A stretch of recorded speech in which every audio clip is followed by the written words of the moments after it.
তোরা সবাই কেমন আছো? আশা করছি ভালো আছো। তো দেখতেই পাচ্ছ শাক ভাজা বসিয়ে দিয়েছি। আজকে দুপুরে রান্নাবান্না এই যে লাল শাক ভাজা বসিয়ে দিয়েছি, আর মাংস লাউ চিংড়ি হবে। তো দেখতে থাকো। তো এদিকে কড়াই বসিয়েছি মাংসটা করার জন্য। আলুটা আগে ভেজে তুলে নিই। তো দেখো শাকটা কি সুন্দর কাদা কাদা হয়ে গেছে, ভাজাটা প্রায় হয়ে এসছে শাক ভাজা। এদিকে মাংসের আলু ভাজার জন্য বসিয়ে দিয়েছি। নুন হলুদ দিয়ে ভালো করে আলুটা লাল লাল করে ভেজে নেব।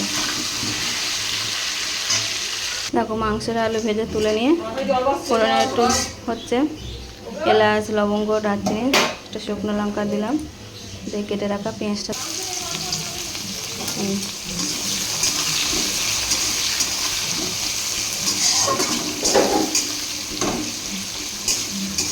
পেঁয়াজটা একটু লাল লাল করে ভেজে নেবো, নিয়ে একটা টমেটো দেবো। আর এদিকে আমার শাক ভাজাটা কমপ্লিট। এবারে আমি তুলে নেবো, নিয়ে এতে লাউ চিংড়ি বসাবো। দেখো পেঁয়াজটা একটু আধ ভাজা ভাজা হয়ে গেছে, আর একটু ভাজা টমেটোটা দিয়েছি। টমেটো একটু ভাজা হলে মশলাটা দিয়ে দেবো। দেখো মশলা, নুন, হলুদ সব দিয়ে দিয়েছি, ভালো করে কষিয়ে নেব।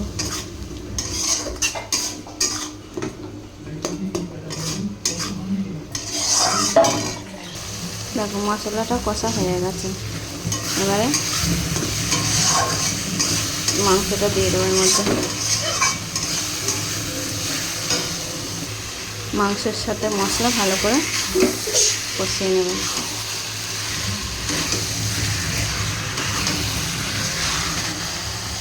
পাশে কড়াই বসিয়ে দিয়েছি, চিংড়ি মাছ ভেজে লাউ বসাবো, লাউয়ের তরকারি। আর এদিকে মাংসটা ভালো করে মশলার সাথে মাখিয়ে কষিয়ে নেব ভালো করে। তো দেখো লাউ চিংড়ি করার জন্য চিংড়ি মাছ ভাজা বসিয়ে দিয়েছি। একটু চিংড়ি মাছগুলো নুন হলুদে ভেজে নেব, নিয়ে এতে লাউটা বসাবো।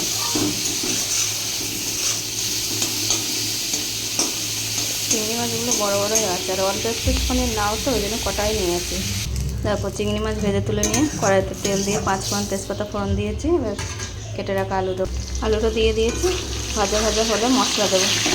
আদা, জিরে, একটু কাঁচা লঙ্কা, শুকনো লঙ্কা পেস্ট করে একসাথে নিয়েছি, কারণ আমরা গুঁড়ো মশলা খাই না, তোমাদেরকে আগেই বলেছি।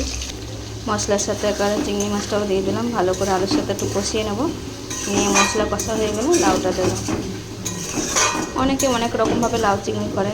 যেমন ডাল দিয়ে ডালের সাথে লাউ দিয়ে খেতেও ভালো লাগে।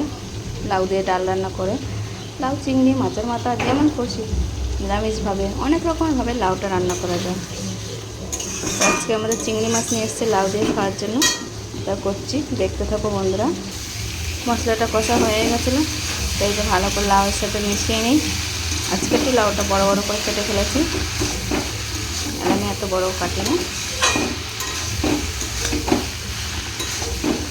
দেখেছি অনেক রকমভাবে অনেক রকম কাটে, আমি এই জন্য আজকে বড় বড় দিয়ে দিলাম, দিয়ে একটু ঢাকা দেবো। আর এদিকে মটন কষাটা দেখো কত সুন্দরভাবে হয়েছে। কষাটা ঢাকা দিয়ে দিয়ে আস্তে আস্তে গ্যাস কমিয়ে দিয়ে দিয়ে কষছি। পাতলা পাতলা মটনের ঝোল হবে, আর তার সঙ্গে লাউ তরকারি আর শাক ভাজা, লাল শাক ভাজা। দেখো মটনটা কষা কমপ্লিট হয়ে গেছে, জল দেব। আর এদিকে লাউটাও হয়ে গেছে, চিংড়ি মাছ দিয়ে বেশ সুন্দর হয়েছে। এতটা রস রাখবো না, আর একটু মাখতে হবে রসটা। তো এই যে লাউ চিংড়ি রেডি হয়ে গেছে। কেমন হলো কমেন্ট করে জানিও বন্ধুরা। একদম একটুখানি হয়ে গেছে লাউটা, খেতে জানি না কেমন হবে। তোমাদের ভালো লাগলে এরকমভাবে বানিয়ে খেয়ে বন্ধুরা। তো এই যে দেখো লাল লাল মটনের ঝোল পাতলা হয়ে গেছে। একটু মটনের ঝোল একটু পাতলা পাতলা হলেই ভালো লাগে। দুটো মাংস প্রেসারে তুলে সিটি দিয়ে নিয়েছি, তাও গোটা গোটাই আছে। তো আজকে পুরো রান্নার ভিডিওটা কেমন হলো বন্ধুরা কমেন্ট করে জানিও। সবাইকে শুভ দুপুরে অনেক অনেক শুভেচ্ছা ও ভালোবাসা। সবাই ভালো থেকো, সুস্থ থেকো, টাটা বন্ধুরা। আর পুরো রান্নার ভিডিওটা ভালো লাগলে একটু লাইক, কমেন্ট, শেয়ার করে দিয়ে পাশে থেকো।